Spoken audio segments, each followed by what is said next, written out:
This video is the M1 Carbine disassembly and assembly video. And before we start, we got to talk about the tool that you have to use for this.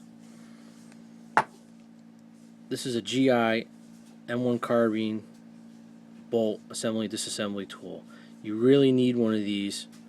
It's not like the M1 Grand where using the tip of the cleaning rod handle and with some force take apart and put together the M1 Grand bolt.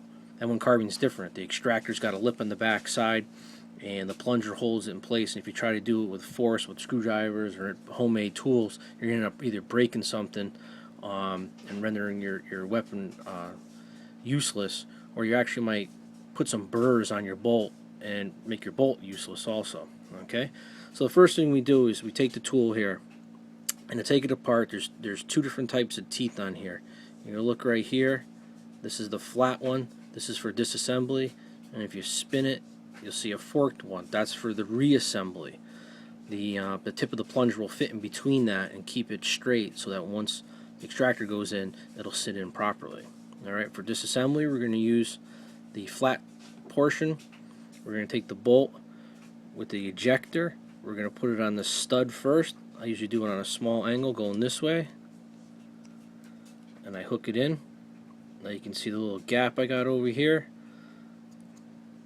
I'm going to just twist that little plunger into place, that little flag, and I'm pushing downwards at the same time just to keep it in place while I bring up the screw. Okay, you can see it coming in towards the actual cam area, and it's basically flush.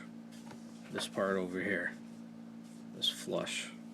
Okay, I turn it upside down. You have a little hole where you can push out the extractor. Sometimes, well, that one fell out, but if not, either loosen or tighten on the knob, and you can push through with a punch. Okay, now this is the part I was talking about. This is the little area,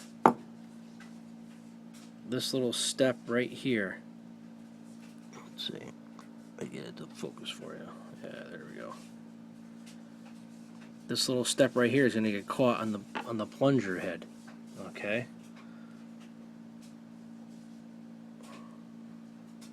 See that little flat area? So when I spin it, it's solid. When I spin it this way, it's flat. That's going to get caught on there, like this. And that's why you can't take it apart by hand. Okay. Now we got the extractor out. The firing pin slides out the back. Put that down.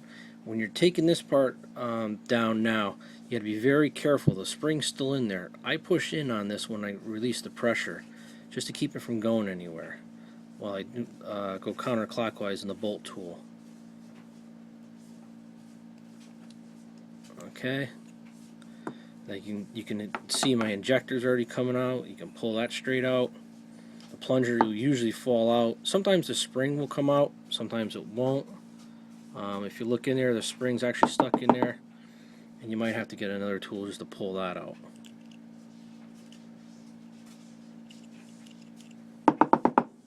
Okay, now, really important, I want to show you this part here. This spring is the ejector spring. They were all the same for the entire production. It's 10 coils. It's really strong. When you try to squeeze it, it's not like a slide stop for the slide spring. They're not like that. They'll bend a lot more. This one's a lot tougher. It also has ground down ends on each side. Okay. These are type 1 and type 2 slide stop springs. Okay. They have 8 and 7 coils. They may be ground down at the ends, but they're usually not.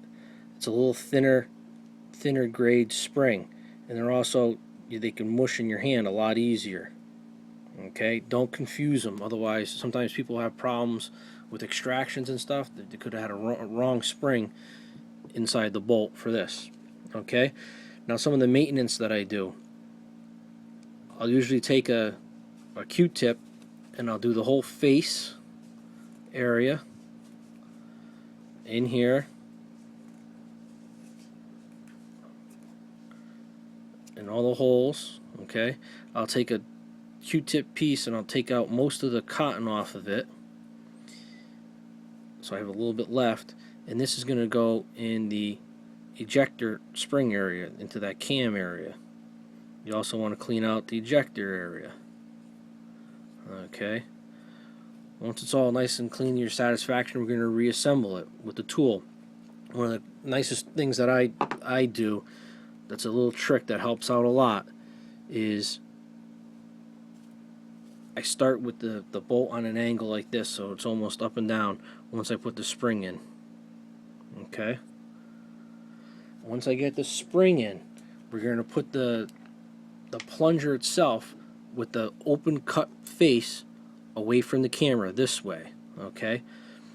One of the things, the tricks I do to keep that in place is I'll put a little bit of oil on it. Just makes it a little harder to move around. Okay? I seat it in there. It's pretty well set up. It's not too far off. I'll keep it on this angle. Don't forget, flip this around at your tool to go to the forked portion of it. Okay? I still hold it on that angle. Take my ejector, put my ejector in with a cut to the right. See that? Cut to the right. Push that in. Put my ejector on the post. Push in. Seat my bolt. Keep it on up and down an angle. I move the forked flange over, and I start turning. It caught it. I'm going to bring it so that the flag is all the way to the cam area, nice and flat. You can see that in there now, right there. Okay, take my firing pin, put it in. When you do this, I usually just take my last couple fingers, I keep it on the bottom to make sure it's all the way in. Put my extractor in. Firing pin, there we go. It doesn't go all the way down. Sometimes it doesn't. When it doesn't, just back off on the bolt a little bit, off the knob. And I can kind of feel it. And I just pushed in and it snapped in. Now I can undo all the tension, pull the flange out of the way, take the bolt out. Fire pin shouldn't fall out. You should feel some type of pressure on the back of the extractor. I got good proper tension. My ejector's in place, and I have a free floating firing pin. Hear the clicking? That's how you disassemble and reassemble M1 carbine bolt.